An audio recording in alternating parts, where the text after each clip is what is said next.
What is spontaneous generation? Wikipedia says, spontaneous generation is a body of thought on the ordinary formation of living organisms without descent from similar organisms. The theory of spontaneous generation held that living creatures could arise from non-living matter and that such processes were commonplace and regular. Rejection of spontaneous generation is no longer controversial among biologists. By the middle of the 19th century, experiments by Louis Pasteur and others refuted the traditional theory of spontaneous generation and supported biogenesis. It's funny that people claim that spontaneous generation has been rejected. It is in fact the whole basis of emergentism. Emergentism claims that life one day spontaneously arose from non-living matter. One day mind spontaneously emerged from non-mind. One day consciousness spontaneously emerged from stuff with no consciousness. One day subjectivity spontaneously emerged from objectivity. It's absurd. Louis Pasteur, the famous French microbiologist, said, "Life is a germ and a germ is life." Never will the doctrine of spontaneous generation recover from the mortal blow of this simple experiment. No, there is now no circumstance known in which it can be affirmed that microscopic beings came into the world without germs, without parents similar to themselves. Those who affirm it have been duped by illusions, by ill-conducted experiments, spoilt by errors that they either did not perceive or did not know how to avoid. I have been looking for spontaneous generation for 20 years without discovering it. No, I do not judge it impossible. But what allows you to make it the origin of life? It is unavoidable that materialists claim that life spontaneously emerged from non-life. They have nothing else to invoke. Louis Pasteur was no emergentist materialist. He believed in eternal life. He wrote, "You place matter before life and you decide that matter has existed for all eternity.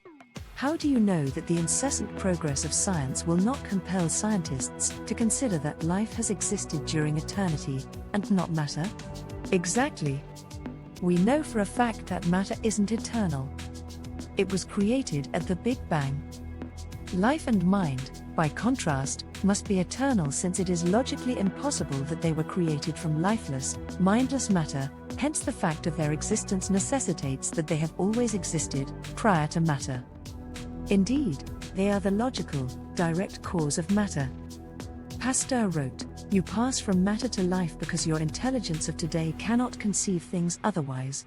How do you know that in 10,000 years, one will not consider it more likely that matter has emerged from life?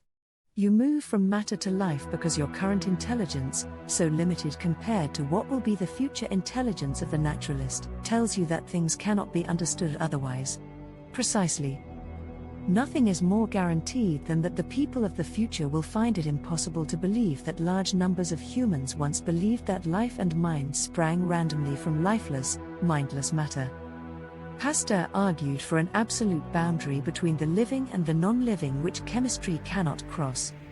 He would have had no time for emergentist materialists who believe that purposeless matter can organize itself without direction by purposeful mind and that life can emerge from non-living substances. Pasteur rightly regarded such ideas as dangerous nonsense. He insisted that without living germs, life cannot be produced or reproduced. What are the ultimate living germs? They are eternal and necessary monads, the ultimate source of mind and life. Pasteur was wholly against living material emerging from non-living material. His germ theory of life was entirely opposed to random chemical reactions here on this planet being responsible for life on this planet. How could life possibly form from mere chemicals? How could lifeless chemicals be the origin of life? Even Charles Darwin was no insane materialist, unlike modern-day Darwinists. Darwin advocated a theory called pangenesis. Wikipedia says, pangenesis was Charles Darwin's hypothetical mechanism for heredity, in which he proposed that each part of the body continually emitted its own type of small organic particles called gemmules that aggregated in the gonads, contributing heritable information to the gametes. He presented this provisional hypothesis in his 1868 work The Variation of Animals and Plants Under Domestication, intending it to fill what he perceived as a major gap in evolutionary theory at the time. The etymology of the word comes from the Greek words pan, a prefix meaning whole, encompassing, and genesis, birth, or genos, origin. Pangenesis mirrored ideas originally formulated by Hippocrates and other pre-Darwinian scientists, but built off of new concepts such as cell theory, explaining cell development as beginning with gemmules which were specified to be necessary for the occurrence of new growths in an organism, both in initial development and regeneration. It also accounted for regeneration and the Lamarckian concept of the inheritance of acquired characteristics, as a body part altered by the environment would produce altered gemmules. This made pangenesis popular among the neo-Lamarckian school of evolutionary thought. They don't teach you in biology class that Darwin was much closer to Lamarck than Richard Dawkins would ever want you to know. The debate that long raged was whether life depended on some strange unidentified vital substance, or on matter. This was the vitalism versus materialism debate. Vitalism is fully restored and vindicated by monadic ontological mathematics. Math is pure vitalism. Pure rationalism. Frankenstein.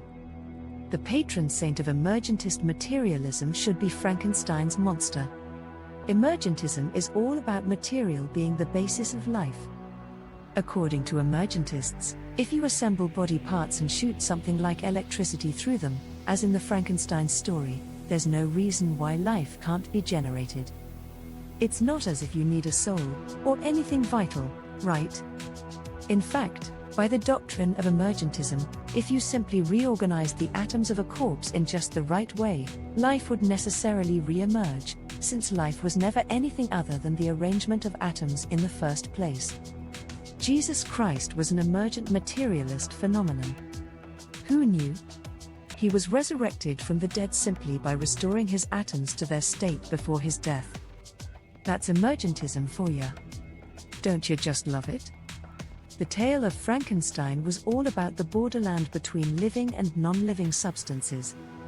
Is that an emergent borderland, or something radically different?